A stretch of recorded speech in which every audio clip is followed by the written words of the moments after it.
Hi, SLP. It's Alexandra. Joey. And today we have our guest, Kurt. Hi, Kurt. Hey, Alexandra. Hey, Joey. Hi, kids. Thanks for having me as a guest. Yeah, thank you for joining us. Do you want to introduce yourself, Kurt? Tell us a little bit about you and what you're going to do with the kiddos today. Yep. So I work actually at Shippensburg University, and I've worked here for a long time now, actually. And I have a couple different roles. I work in the Dean of Students office, which is kind of like the principal's office for a university. And I do a couple different programs. One is to help make sure students aren't using and abusing alcohol and other drugs, and making sure they're safe. And the other program I do is for our off-campus students to make sure that they feel included and at home at SHIP, and that they're having a good experience. And then I also have been a part-time track coach for quite a few years. I was on the track team at SHIP, and now I coach track for quite a few years, and actually have a couple kiddos who are doing the program, so who may be watching right now. So thanks for having me. Thanks for what you're doing for the community over the summer and beyond.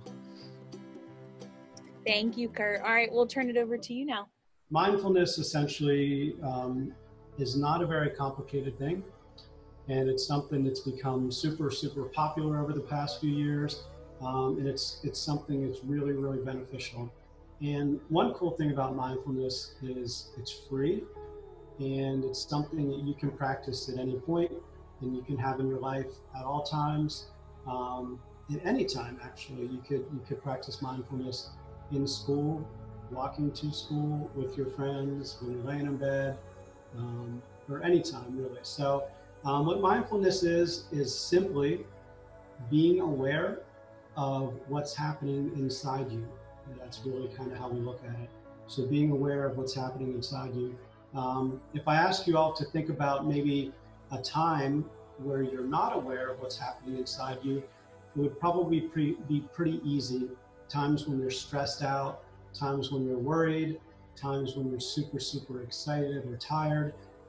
We become a little less aware of what's happening inside us. So one thing that is beneficial to knowing what's inside us is to helping control our emotions, and making sure that we don't get too high or too low, or make a decision that's maybe not so good because we got a little bit emotional.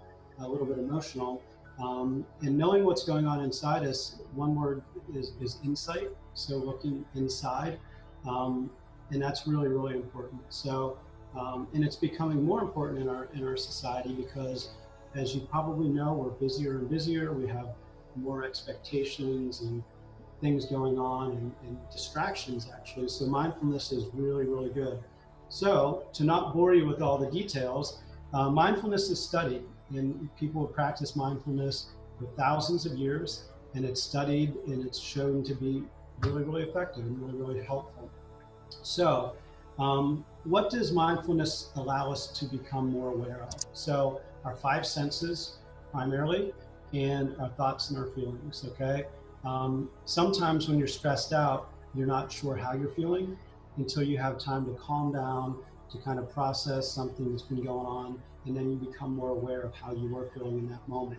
And that's pretty normal. In emotional states, it's pretty normal to kind of lose touch of knowing how we're feeling. So one thing that's important to know about the mind is it's kind of like a puppy. Like if anybody has a puppy, you know that a puppy's a little bit wild. It kind of does what it wants. It doesn't have a long attention span. It can't sit still very long. It gets super excited, and then it just kind of passes out, and it gets super excited again. It's kind of all over the place. And the human mind is kind of the same way. If you really start to pay attention to the human mind, you'll kind of notice it's a little bit like a puppy. Kind of bounces around, we lose focus, we get interested in something and then we're not interested in it, or we see something that gets us excited or sad or whatever. The human mind just is always working, always having thoughts and feelings and reactions, and it's always processing information about how you're feeling and what you're noticing and what you're smelling and seeing. So it's really good at doing a lot of those things, but sometimes it's so good that it's just doing things that's kind of like unnecessary. Sometimes it gets distracted, Sometimes it's just processing too much information. So we all experience that. Kids, adults, everybody around the world experiences that. And that's why mindfulness is so cool. So, how do we calm ourselves down? So, if you've ever been excited, if you've ever been emotional, in an aroused state, we call that the sympathetic nervous system. It gets fired up, it gets keyed up. Maybe when you're uh, they call it fight or flight. Maybe you see something scary, the tiger jumps out, and you get scared and you run, or you're watching a scary movie, or you're playing a sport and you have to get fired up, or you're supporting your team, or something happens to get you excited, right? That's called the sympathetic nervous system, okay? Um, the one that calms us down, if you think about like maybe like right before you fall asleep, when you kind of calm down, that's called the parasympathetic nervous system. So that gets you calmed down.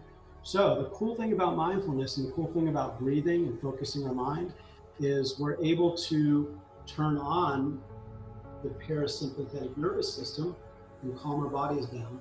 And that's done by, and I'm going to get like really scientific now, that's done by stimulating the vagus nerve, which goes from your brain the whole way down your spinal column into your body. So it calms you down, and you can stimulate that nerve in the parasympathetic nervous system by doing deep breathing and calming exercises. So that's what I want to kind of take you through today, because I believe that if you're able to focus your mind and calm your body, it can help you in a lot of different ways in life. And I'm not going to go into all those ways, but the final thing I'll say is it just takes practice. And you just take a few minutes a day, 5 minutes a day, 10 minutes a day, 10 minutes every couple of days throughout the week is really, really helpful. So the first thing I want to have you all do is to get a little space. So you can see in my office, I've got some space. So I'm going to take you, hopefully, through something here. Hopefully you can see this. Let's just do for 30 seconds, okay, some jumping jacks, okay? And I'll explain why in a minute. So let's just do 30 seconds of jumping jacks, and I'm just going to estimate. So if you all have some space and you're ready, let's just start that. Ready? You can get one.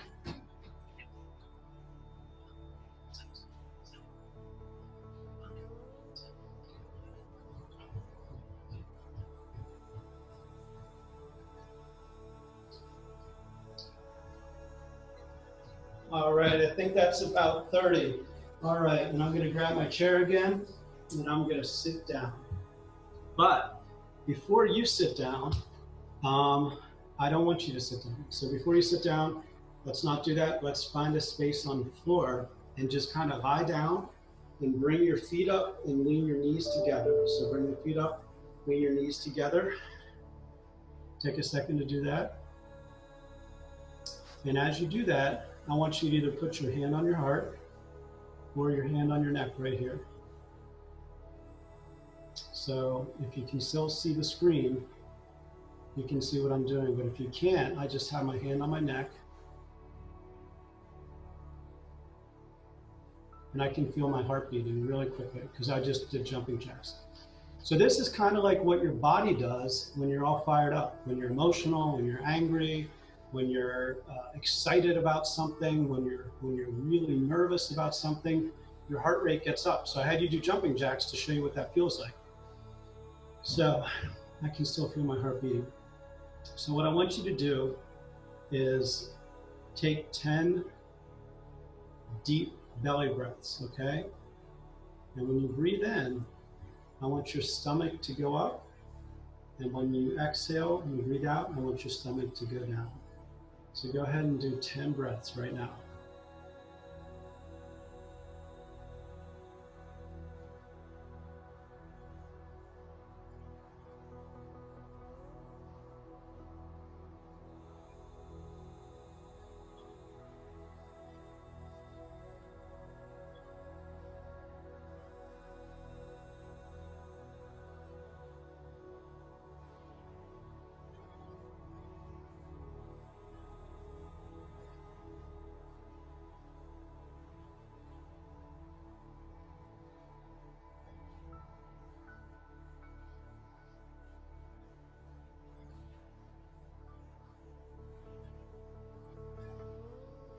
And as you take your last breath, just take a second and put your hand either back on your neck or on your chest.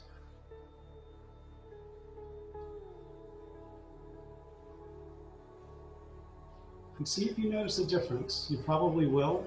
That's pretty normal. Your heart rate will probably be much lower. So as you stop doing the jumping jacks and as you took some deep breaths, you naturally just slowed your heart down, which is really, really cool to think that you have the ability through your deep breathing to slow your heart down.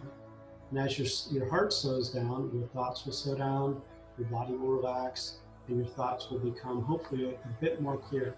And that was only 10 breaths. So imagine what you could do with 20 or 30 or 50 or 100. So now hopefully that your breath's a little more calm and your body feels a little more calm and hopefully you're a little more relaxed on the floor. I want to take you through a mindfulness exercise that we call progressive relaxation.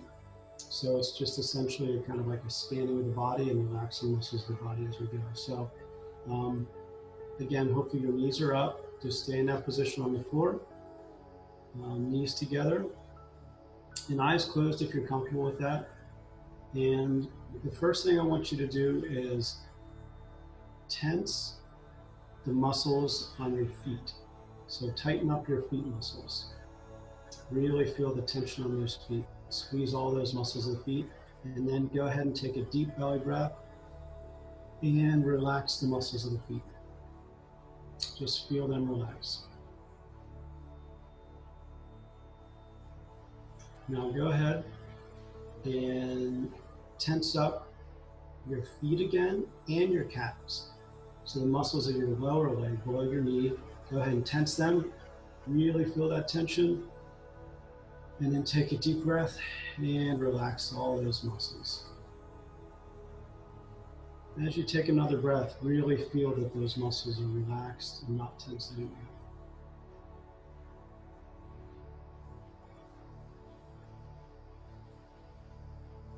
And go ahead and move up your body. So tense your feet, tense your shins and calves, and then tense your quads and hamstrings. They would be the muscles between your knees and your hips.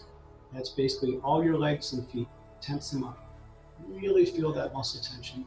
Squeeze really, really, really hard. And then go ahead and take a deep breath and relax your legs. Really feel all those muscles relax.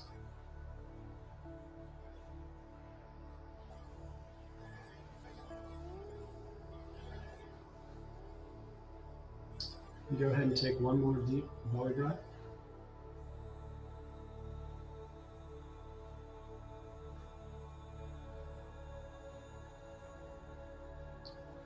Now, as we work our way up the body, I want you to tense up all the muscles you've tensed and your hips. So kind of in the middle of your body, you tense up your hips, your lower legs, your upper legs. Feel all those muscles tense up and really squeeze them. And then go ahead and take a deep belly breath and let all those muscles relax.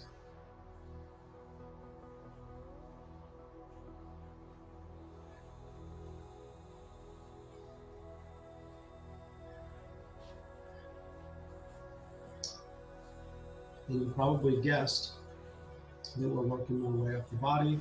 So go ahead and do the same thing. Tense up all the muscles in your feet, your lower legs, your upper legs, your hips, and now your lower back and stomach.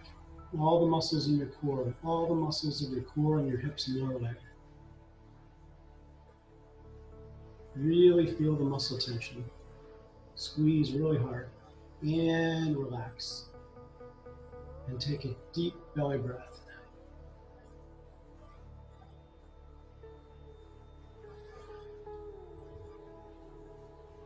And go ahead and take a few more.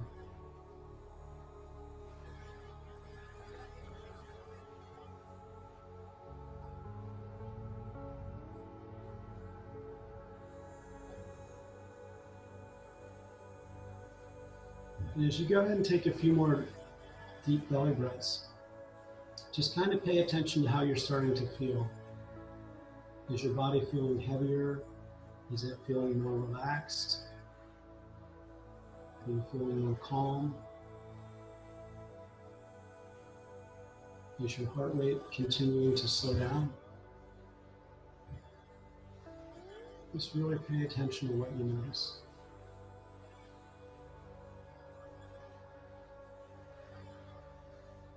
And there's no right or wrong answer. It's just paying attention to what you notice.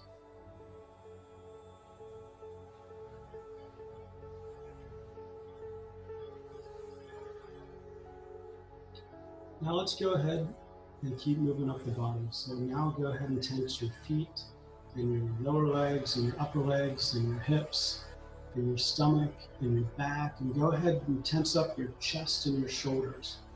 Feel everything below your neck all tense and tight. Go ahead and squeeze all those muscles. And then go ahead and relax and take a deep breath.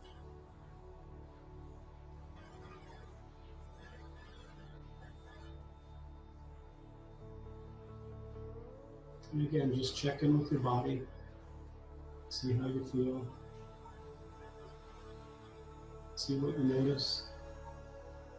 And keep breathing.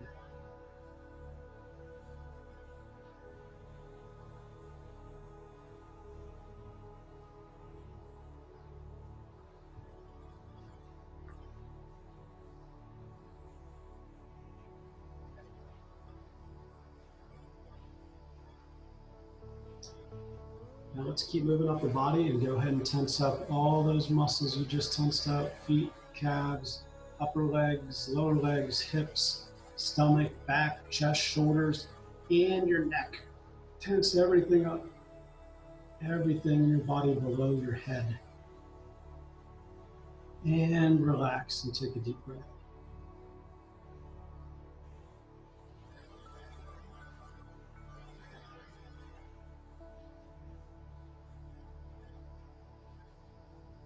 So just envision your body being heavy and relaxed. And just come back to the breath. Deep belly breaths.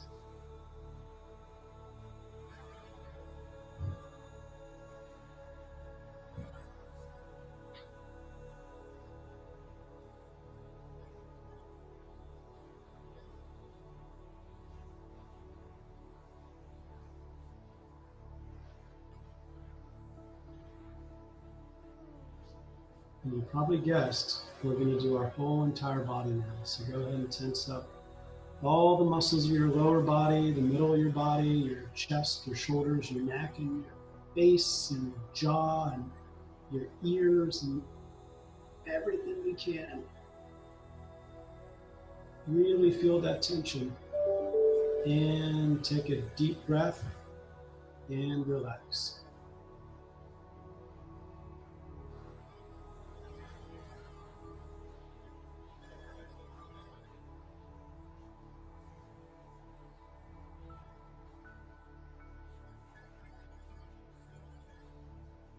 At this point, you might notice your muscles feeling pretty heavy. Your body might feel pretty heavy and relaxed. You might be aware of your breath. And keep doing those deep belly breaths. And keep turning your attention to what you're noticing in your body.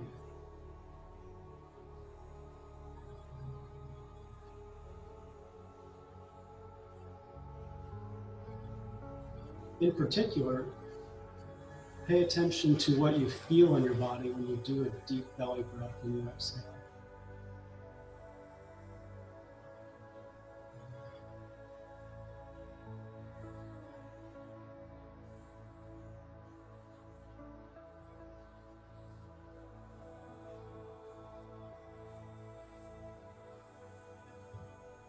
Let's just take another minute and just keep doing those deep belly breaths.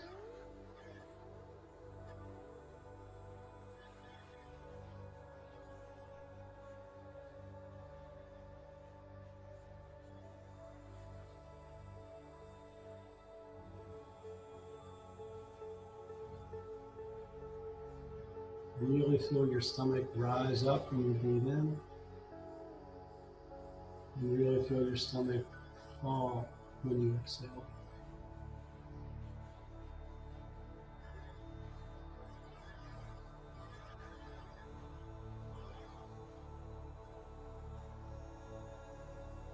Stomach up when you breathe in, and stomach down when you exhale.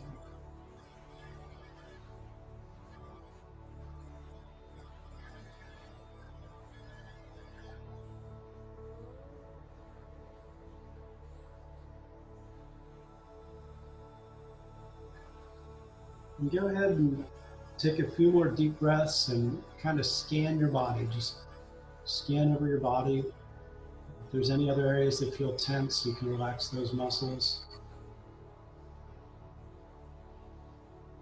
You might feel calmer, you might notice more sounds and feelings around you, and that's pretty normal.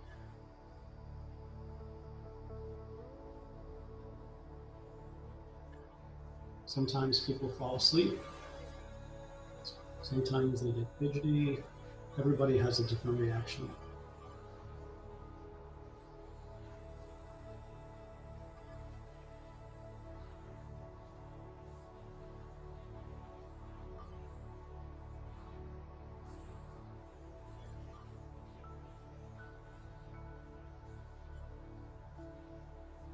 And then go ahead and take one more final deep breath. And then you can kind of slowly start to just kind of stand up, or if you want to just keep laying there, you can keep laying there. It's really, really up to you. There's nothing wrong with relaxing and continuing to lay there.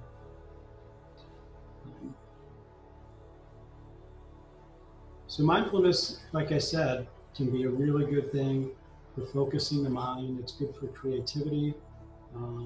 It's good for recovering from like working out or a stressful day. If you had a lot of homework, or if you feel a little bit stressed or overwhelmed, if there's something going on in your family, or you're worried about something, really at any point you can kind of relax and start to pay attention to your breath. Maybe even if you're bored and you have nothing to do, you can kind of sit and take some deep breaths and maybe reflect on what's happening inside you. And into mindfulness, if you're interested in learning more, you can certainly research it. There's lots of different ways to do this. That was called a progressive relaxation mindfulness exercise. There's different things you can do with mindfulness, probably hundreds actually. And the key is just finding the thing that works for you. And here's the most important key, and I think I mentioned it before, and I don't want anybody to forget this. There's no right or wrong way of doing it. It's just whatever works for you. That's the best way to do it. And there's no answer, there's no solution. It's just practice. It's just you spending time in your own body, paying attention to your own thoughts, and just kind of slowing things down and being with yourself. So um, I appreciate Alexandra and Joey inviting me in. I commend you all for making it through this crazy, crazy summer. If there was ever a time for relaxation and mindfulness, it would be the spring and summer of 2020. It's been a bit of a wild ride the past few months, but I'm sure you guys are having a good time with the camp. And I'll wrap it up for now, but I appreciate coming in and being able to talk about mindfulness. It's something that's super, super important to me. So, there are my friends again, popping back on. So, thanks to Alexandra and Joey. Do you have any questions or anything to share here at the end? Yeah, I'm just curious, and we can talk about it. Something that keeps popping into my mind, and I wonder what our campers' thoughts are, and we can talk about this in our Zooms on Wednesday and Friday. But I'm wondering if Augie would have maybe benefited from like some mindfulness. Augie had a lot of anxiety, and like he was really nervous about going to school for the first time. And I wonder if Augie took some time to just be present. Um, and maybe if that would have changed the outcome of the beginning of his school year. But I think towards the end of our book, our character Augie does realize how to be more present and be more mindful. So yeah, I was just curious. I was just thinking about that. That kept popping in my head. Not really a question, just something I was thinking about. That's a great question. And I don't know a lot about Augie, but I do have a strong opinion about something you mentioned. And I think anxiety is something that we all have. Augie may have had some, and I know I have anxiety and I always will. I mean, and that's something we experience as people. And I don't think the goal is to make it go away per se. I think the goal is just to kind of like be able to manage it so it's not quite as bad, but to also know that we never can live in a world with no anxiety. That would be kind of bad because anxiety can be kind of your friend as long as it's helping you, motivating you, and as long as you're able to control the bad anxiety. That's the key. I don't want anybody to think that anxiety is the enemy, but mindfulness can help us change our relationship with anxiety, and maybe it won't impact us in such a bad way. Yeah. How long have you been practicing mindfulness, would you say, Kurt? Well, when I was at Shippensburg, when I should have been studying, I was at the library and I was wasting time and I had other interests in addition to the classes I was taking. So I went to the basement of the library and I started getting books on um, different kind of philosophies, different ways of thinking. And one of the things that I came across was meditation. And I had a coach at Chip who took us through something similar to what I just did, but what we did was we did the progressive relaxation and we did something called visualization. So as an athlete, the key was like if you can visualize your performance, it'll help you do better. And we can all do that in whatever we do, if it's taking a test, if it's having a difficult conversation with a friend, if it's doing a sport or something that's difficult, visualizing it's helpful. So I started doing that probably my sophomore or junior year of college. So I would have been like 28 or 20 or 21 or something like that. So 20 some years now, actually. And I think it's been really, really a good thing for me. It's helped in some difficult situations. So, but again, like I said before, it's nothing I will never get 100% on it. You can't grade it. You don't get a sticker. No one can see it. You know, it's just something you just kind of practice on your own. And then it kind of becomes part of what you do. And you can do it at any time. Walking to school, walking home, in the middle of class. I mean, whenever. So, and you always have it, and it's free. So, Yeah. yep. Do you have any questions, Joey? Yeah, you said the type of mindfulness we just did was progressive mindfulness. Is there other main kinds of mindfulness? Yeah, there's different ways of doing it. You can visualize. I don't know, like if you sit up, for example, you can kind of visualize energy going down and up in your body. You can use what they call a mantra. It's like a word, like some people say om, others say it out loud or quietly.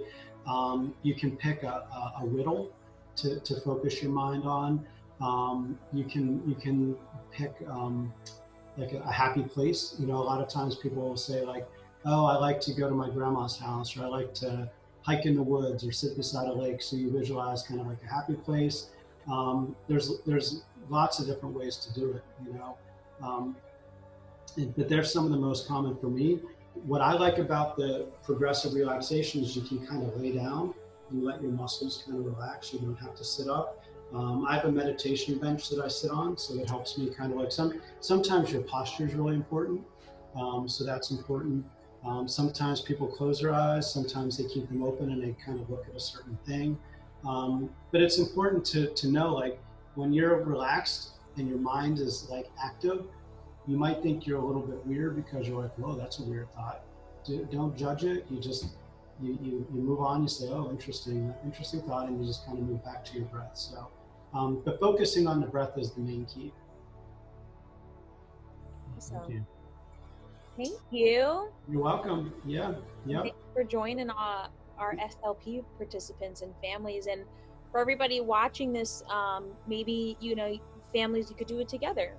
Maybe parents or, adults in the house, maybe you can sit down with your kiddos and you can all do some mindfulness after dinner or before dinner and do this as a family. It's a great idea because I think when you do it individually, that's one thing, but the more people you add, the better energy it creates.